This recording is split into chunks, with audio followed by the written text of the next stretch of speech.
त्रिशूल एजुकेशन में पुनः आपका स्वागत है। मैं हूं विनोद मिया। इस टॉपिक में अभी हम चर्चा करने वाले हैं बामूल का बिक्री अधिकतम मॉडल, और वह भी डायग्राम के माध्यम से, कि बामूल ने डायग्राम के माध्यम से किस प्रकार से समझाया कि कोई फर्म अधिकतम बिक्री करके अधिक से अधिक राजस्व या आय प्राप्त कर सकती है। तो सबसे पहले हम आपको बता देते हैं कि डायग्राम पर हमारे कौन कौन से कर्व आने वाले हैं, कौन कौन से वक्र हम डायग्राम पर बनाएंगे। तो हम कौन कौन से बनाने वाले हैं, देखिए पहला देखिए टीआर। एक तो हमें जरूरत पड़ेगी टीआर की, टोटल रेवेन्यू, कुल आय वाला, ठीक है। टीसी टोटल कॉस्ट, कुल लागत। टीपी टोटल प्रॉफिट, कुल लाभ। और एक बनेगा एमपी, न्यूनतम लाभ, मिनिमम प्रॉफिट। एमपी का मीनिंग ये नहीं होगा कि मध्य प्रदेश, एमपी का मीनिंग है मिनिमम प्रॉफिट। तो इस प्रकार से 1 2 3 4 ये 4 कर्व या वक्र हमारे डायग्राम पर आने वाले हैं। साथ में आपको बता देते हैं कि आपको इंग्लिश में भी आना जरूरी है, क्योंकि आप शॉर्ट में इसको बहुत जल्दी लिख सकते हैं। शॉर्ट में क्या करेंगे, बहुत जल्दी आप लिखेंगे। तो डायग्राम पर अभी मैं इंग्लिश में ही लिखूंगा, इसलिए मैंने आपको पहले हिंदी में बता दिया कि इसका क्या क्या मीनिंग निकलने वाला है। अब डायग्राम की बात करते हैं। डायग्राम पर आपको 2 अक्ष ड्रॉ करने हैं। ओ वाई जो हमारा अक्ष रहेगा खड़ा वाला वर्टिकल एक्सिस, इस पर हम क्या लिखेंगे, कुल राजस्व। इस पर हम लिखेंगे कुल लागत और कुल लाभ। इतनी चीजें इस पर रहने वाली हैं। ओके, इसके बाद जो हमारी ये हॉरिजॉन्टल लाइन है पड़ी ओ एक्स अक्ष, इसको ड्रॉ करना है। इस पर लिखेंगे निर्गत या उत्पादन। उत्पादन बोलो चाहे निर्गत बोलो, ठीक है। इंग्लिश में बोलेंगे इसको आउटपुट। और इसके बाद हम क्या करेंगे कि निर्गत और ये जो चीजें यहां पर लिखी गई है, इनके बीच क्या रिलेशन है, क्या रिलेशन है, इसको अभी इस पर हम जानने वाले हैं। इसके बाद आप क्या करेंगे डायग्राम को बनाने के लिए, कि यहां से एक निश्चित दूरी लेकर, ऐसा नहीं कि आपने यहां बना दिया, यहां नीचे लेंगे जैसे मैंने बनाया है। तो सबसे पहले एक लाइन यहां से लेकर यहां तक ड्रॉ कर लेंगे। एक लाइन आपको ड्रॉ करनी है, सीधी लाइन, इसी के समांतर। इस पर लिख देंगे आप एमपी। क्या लिख देंगे, एमपी। एमपी का मीनिंग हो गया मिनिमम प्रॉफिट, अर्थात ये जो लाइन है यह फर्म के न्यूनतम लाभ को प्रदर्शित करती है, रिप्रेजेंट करती है न्यूनतम लाभ। न्यूनतम लाभ अर्थात फर्म जिस लाभ पर वस्तु को बेचेगी, इससे नीचे नहीं बेचेगी। तो इसको सीधे आप ड्रॉ करेंगे, ठीक है। तो ये जो लाइन बन गई, यह लाइन हो गई न्यूनतम लाभ की। अब आपने क्या करना है, यहां से, ठीक है, ओरिजिन से एक लाइन इस प्रकार से ऊपर की तरफ आप ड्रॉ करेंगे, ठीक है। और इस पर लिखेंगे टी आर। टी आर का मीनिंग है टोटल रेवेन्यू, टोटल रेवेन्यू या कुल आय। तो इस प्रकार से ऊपर जा रही है, ठीक है, ये लगातार ऊपर जा रही है। और इसके बाद यहां पर ये टॉप पे जाती है, और उसके बाद ये डिक्लाइन नीचे की ओर गिरती है। तो इसका मीनिंग क्या हुआ कि जो फर्म जब वस्तुओं को बेचेगी, आगे बताएंगे, तो उसका लाभ धीरे धीरे ऊपर की ओर बढ़ेगा। लेकिन एक पॉइंट यहाँ पर ऐसा आएगा, ठीक है, एक बिंदु ऐसा आएगा कि उसका लाभ धीरे धीरे नीचे गिरने लग जाता है। तो इसको ड्रॉ कर लेंगे, इस पे लिख देंगे टी आर। ओके, अब इसके बाद क्या करना है, हमें कुल लागत की रेखा खींचनी है। कुल लागत की फ्री हैंड से खींचनी है, ठीक।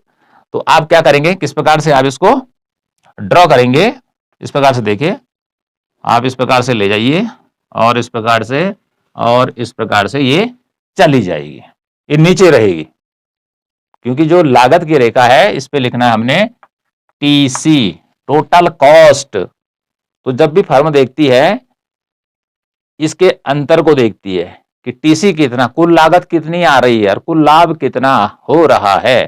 तो लाभ कब होगा, जब टीसी की रेखा नीचे रहेगी। अर्थात ये जो टीसी वाली लाइन है ये जा रही है नीचे की तरफ से, और ये जा रहा है ऊपर की तरफ से। तो इसका जो गैप आ रहा है, तो ये बता रहा है लाभ को, ठीक। इतना काम कर रहा है आपने, कोई बहुत बड़ी बात है नहीं है, इतना आपने कर दिया, ये टीसी हो गया जी। अब इसके बाद क्या करना है, एक लाइन और ड्रॉ करनी है आपने, ठीक है, जो दिखाएगी, ये तीसरे नंबर पे लिखा टीपी, कुल लाभ, टोटल प्रॉफिट वाली लाइन आपको ड्रॉ करनी है। उसके बाद आपको फिर बताते हैं क्या करना है। ठीक है, इस प्रकार से इस लाइन को आप क्या करेंगे, ड्रॉ करेंगे। ओके, यहां तक ले जाना है इसको। ठीक है, एक पॉइंट लगा दिया। उसके बाद इसको यहां ले जाना है और इसके बाद ये सीधे करके नीचे जाएगी और इस पर लिख दिया जाएगा आपका TP, total profit, total profit. अब चलते हैं, इस पॉइंट पर हम लिख देते हैं ए। ठीक है जी, इस पॉइंट पर लिख देते हैं हम बी, इस पॉइंट पर हम लिख देते हैं सी। ये जो लाइन हमने ड्रॉ की ए बी सी, ये है टोटल प्रॉफिट की। किसकी है, टोटल प्रॉफिट की। अब देखते हैं कि फर्म अधिकतम बिक्री से किस प्रकार से लाभ कमा सकती है, क्योंकि बामोल ने कहा है कि आपको अधिकतम बिक्री पर, मतलब ज्यादा से ज्यादा बिक्री पर ध्यान देना है, अधिकतम लाभ पर नहीं देना है। ठीक है, अब देखिए जी, इस पे नजर डालनी है। यहां से देखिए, ये है जो लाइन है, ये कुल लाभ की रेखा है। ठीक है जी, यहां से देखिए तो ये वाला जो ये है, यहां पर देखिए, ये इसका फर्म का निश्चित कर रखा है कि इतने प्राइस पर हम वस्तु को बेचेंगे। तो माना कि फर्म क्या करती है, ओ से लेकर क्यू वस्तु को बेचने का काम करती है। यहां पर एक लाइन ड्रॉ नीचे लाते हैं, यहां से लेकर अर्थात ओ से लेकर क्यू वस्तु को बेचती है। ठीक है, तो मिनिमम उसका मान रखा है कि हम ओएम कीमत पर इसको बेचेंगे। ठीक है, न्यूनतम लाभ पर बेचेंगे, इसे नहीं, नीचे नहीं बेचेंगे, क्योंकि इसे नीचे बेचेंगे तो फर्म को घाटा होगा। तो पहला ओ क्यू उत्पादन करने पर देखते हैं कि इसको सबसे ज्यादा लाभ इससे ऊपर देखेंगे। ठीक है, यहां से। ठीक है, ए बी सी, यहां पे डी पॉइंट लिख लेते हैं। यहां पे देखिए, तो ये लाभ की जो रेखा, कुल लाभ की अधिकतम यहां पर जा रही है। ओ से लेकर और क्यू तक जब फर्म क्या करती है, वस्तु का उत्पादन करती है, तो यहां पर देखिए, ये जो कुल लाभ की लाइन है, ये सबसे ऊपर यहां पर आ रही है ए पॉइंट पे, जबकि फर्म का कीमत कितना है न्यूनतम बेचने का, ओ से लेकर अर्थात ओ एम है, और उस समय वो बेच रही है क्वांटिटी, मात्रा ओ क्यू। तो लाभ सबसे अधिकतम यहां पर है। ठीक है, कितना, यहां से लेकर यहां तक है। यदि हम इसको यहीं से भी ड्रॉ कर लें, यहीं से इस प्रकार से, तो ये है एम, इसको कर देते हैं एम डैश। तो इतना ऊपर इसको बेनिफिट हो रहा है। ठीक है, यहां से लेकर यहां तक पढ़ो और चाहे यहां से लेकर यहां तक पढ़ो, दोनों बात एक है। ओके, इतना हो रहा है। तो क्या करेगी फर्म, इतना ही उत्पादन करेगी? नहीं, अभी फर्म को पता है कि मार्केट के अंदर हमारी वस्तु की डिमांड है, मांग है, तो वो क्या करेगी, और ज्यादा वस्तुओं को बेचने का काम करेगी। ठीक है, अब मान लीजिए, अब वो क्या करती है, ओ से लेकर क्यू तक वस्तु को बेचने का प्लान बनाएगी। क्यों बनाएगी, यहां पर हम एक लाइन यहां से नीचे ड्रॉ कर लेते हैं। ठीक है, अब ओ से लेकर क्यू तक, अब यहां देखिए, जो हमारी कुल लाभ की रेखा है, यहां से नीचे गिर रही है। ठीक है, और कहां से, ए से लेकर बी तक यह नीचे गिर रही है। तो इसके बाद भी हम देखते हैं कि ओ से लेकर एम, ये वाली जो लाइन है, उसकी न्यूनतम लाभ की रेखा, इस पे उसको बेचना है, तब भी उसको क्या मिल रहा है, इतना उसको प्रॉफिट मिल ही रहा है, लाभ मिल रहा है। तो क्या करेगी, यहां से लेकर वस्तुओं को और बेचने का काम करेगी, अर्थात ओ से लेकर Q1 तक वह वस्तु को बेचेगी। ठीक है जी, और यहां पर देखेंगे कि यहां पर बी पॉइंट पर उसका जो ओ क्यू उत्पादन है, वो बिकता है ओ एम प्राइस पर। ठीक है, ओ एम कीमत पर बिकता है, जो कि उसका न्यूनतम लाभ मानकर चल रखा है। ठीक है जी, तो यहां देखिए, यहां पर बिक्री उसकी कम है। ओके, लेकिन इसके बाद भी वो इस और इसके बीच उसको लाभ मिल रहा है, तो यहां से लेकर यहां तक उत्पादन अधिक करेगी। और इसी के साथ हम यहां ऊपर देखें, ठीक है, ऊपर भी देखेंगे, यहां पर डॉट डॉट करके खींचना है। तो यहां पर देखिए, ये है हमारा M1। ठीक है, तो यहां पर देखिए, टोटल रेवेन्यू अर्थात TR की लाइन ऊपर जाएगी। TR क्योंकि जुड़ता चला जा रहा है, जैसे 5 5 में 5 और जोड़ा 10, 10 में 15, फिर 20, इस प्रकार से ये ऊपर जाएगा। तो M1 पॉइंट पर यहां पर देखिए, यहां से लेकर यहां पर फर्म का जब O से लेकर Q वस्तु का वह उत्पादन करती है या बेचने का काम करती है, तो उसका TR या कुल आगम सबसे ज्यादा है, सबसे ज्यादा है। अब उससे आगे की बात करते हैं। अब फर्म चाहती है कि मैं ये Q1 से आगे Q3 की तरफ अर्थात और इतना ज्यादा बेचना चाहता हूं, ठीक है, विक्रय करना चाहती है फर्म, तो क्या होगा, ठीक है, क्या होगा। अब हमने क्या करना है, यहां से देखिए बी से लेकर देखिए, अब जो ये टीपी की लाइन है ये नीचे की ओर गिर रही है, तो बी से लेकर सी तक नजर डालिए, बी से लेकर सी तक देखिए, तो हम यहां से इधर की तरफ एक लाइन, ठीक है, यहां पर देखिए जहां भी जा रही है कोई बात नहीं, इसने यहां जाना था, तो ये हो गया एम, ठीक है, एम डैश, ये एम डबल डैश, तो इसके बीच देखिए इतने पर फर्म को इतने नीचे आने पर क्या होगा, घाटा होगा। अर्थात बी से लेकर सी पर यदि वह वस्तु को बेचने का काम करती है, फर्म विक्रय करती है, अधिकतम बिक्री उसकी यहां तक जाएगी, तो करती है, तो उसको इतना घाटा होगा। अर्थात यहां पर और लिखते हैं, ई लिख देते हैं यहां पॉइंट पे, तो ई से लेकर इतने के बीच उसको क्या हो रहा है, घाटा होना शुरू हो जाएगा। क्यों होगा, क्योंकि उसका तो यहां से लेकर अर्थात ओ से लेकर एम मान रखा है कि इतनी कीमत पर मैं वस्तुओं को बेचूंगा तभी जाके हमको लाभ होगा। लेकिन यहां पर देखिए वह यहां पर होना चाहिए था उसको, लेकिन लाभ की रेखा क्या हो गई, नीचे गिर गई है, तो ये हानि को क्या करेगी, रिप्रेजेंट करेगी कि हानि क्या हो रही है, इतनी नीचे आ गई है, ठीक है जी। और यहां पर देखेंगे ऊपर टॉप पे M2 लिख दीजिए यहां पर, तो टोटल रेवेन्यू देखिए इसका, फर्म को सबसे ज्यादा जो TR कुल आय प्राप्त हो रही है वो हो रही है Q2 पर, अर्थात वो Q2 वस्तुओं को क्या करती है, बेचने का काम करती है, तो Q2 से लेकर और M2 तक इतना उसका रेवेन्यू क्या हो रहा है, कौन सा रेवेन्यू, TR कुल आय उसको प्राप्त हो रही है।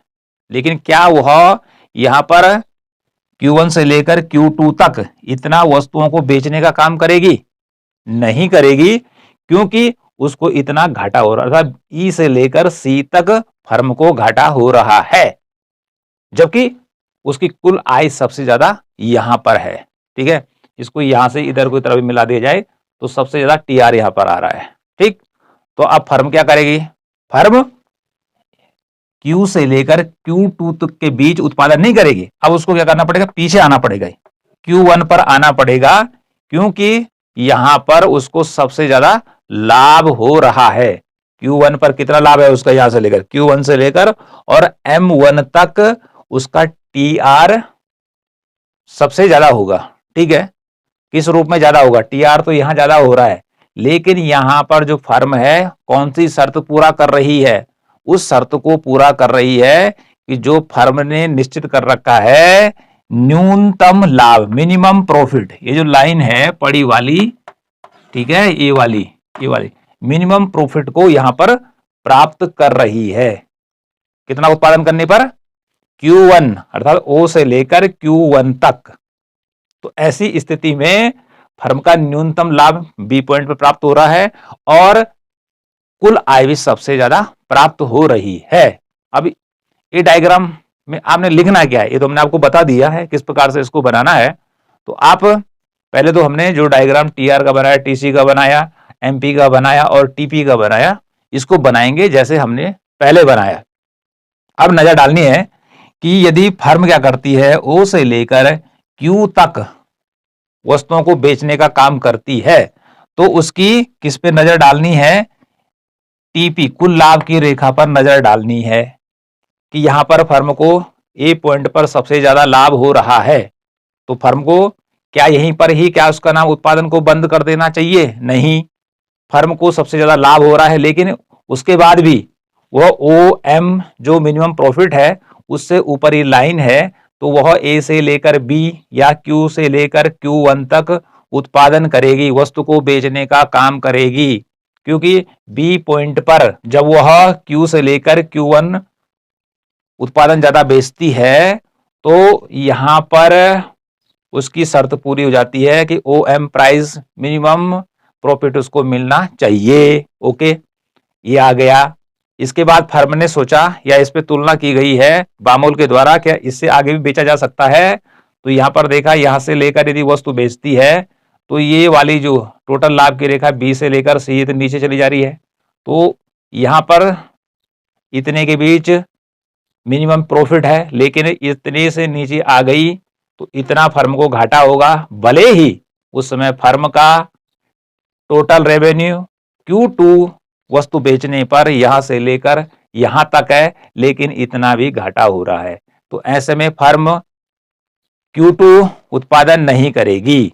उत्पादन उसके लिए सबसे ज्यादा, या वस्तुओं को बेचना उसके लिए सबसे ज्यादा बेनिफिशियर कब रहेगा कि जब वह O से लेकर Q1 तक वस्तुओं को बेचने का काम करेगी। इसके साथ ही यहां पर क्या होगा कि यहां से नीचे गिर रहा है तो यह एक न्यूनतम कीमत को दर्शा रहा है। तो जब क्या करेगी फर्म बड़े स्तर पर या ज्यादा वस्तुओं को बेचेगी तो यहां से कीमतें नीचे गिरना शुरू कर देती हैं। तो कीमत यदि कम होती है तो वस्तुएं ज्यादा बिकेंगी, उनकी ज्यादा डिमांड होगी, तो उपभोक्ता को भी इससे लाभ मिलेगा। तो कम कीमत पर फर्म अपनी वस्तुओं को ज्यादा बेच सकती है। तो उसके लिए अनुकूलतम जो बिंदु है, जो पॉइंट है फर्म के लिए, वो कौन सा है? ये वाला है कि जब वह OQ1 वस्तु को बेचे, ठीक है, तो ऐसी स्थिति में उसका जो रेवेन्यू है वह यहां से लेकर यहां तक सबसे ज्यादा होगा। इससे आगे बेचेगी, इससे आगे बेचेगी तो उसको घाटा होगा। अब अगली बात कर लेते हैं, क्योंकि यहां से लेकर OM, ठीक है, OM तक तो उसका मिनिमम प्रॉफिट है कि यहां पर हमने उसको बेचना ही बेचना है। माना कि वो 8 रुपया है, ठीक है जी, 8 रुपए के रेट से तो हम बेचेंगे। लेकिन यहां पर देखिए, यहां पर तो ऊपर की तरफ जब कुल लाभ की रेखा बढ़ रही है तो यहां पर देखते हैं, यहां पर Q3 लिख देते हैं, ठीक।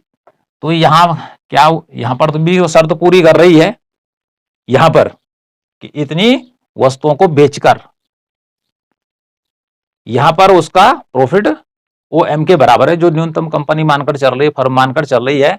तो क्या इतना इतना ही उत्पादन करेगी?